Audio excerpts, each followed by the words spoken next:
नमस्कार. आपल्या सगळ्यांचे महाराष्ट्र सोशल न्यूज चॅनलमध्ये हार्दिक स्वागत. चला वळूया तर एका नवीन बातमीकडे. आजची बातमी.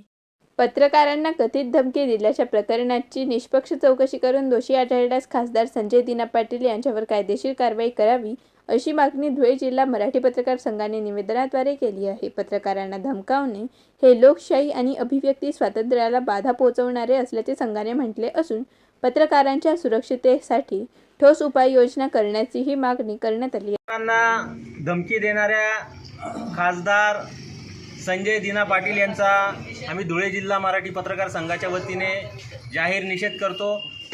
पत्रकारांना अर्वाच्य शब्दात बोलणाऱ्या संजय दिना पाटील यांच्यावर कठोर कारवाई करण्यात यावी, त्यांनी केलेल्या कृत्याची सखोल चौकशी करण्यात यावी, अशा आशयाचे निवेदन घेऊन आज धुळे जिल्हा मराठी पत्रकार संघाच्या वतीने आणि सर्व पत्रकार बांधवांच्या वतीने आम्ही जिल्हाधिकारी कार्यालयावर निषेध केलेला आहे.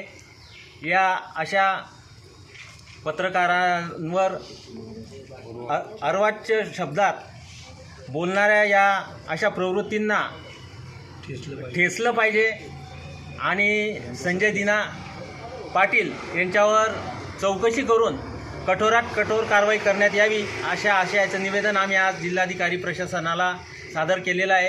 तर धुळे जिल्हा मराठी पत्रकार संघाच्या वतीने त्यांचा आम्ही जाहीर निषेध करतो. बातमी आवडल्यास चॅनलला लाईक व सबस्क्राईब करा व दररोज अशा नवनवीन बातम्या पाहण्यासाठी चॅनलला फॉलो करा. धन्यवाद.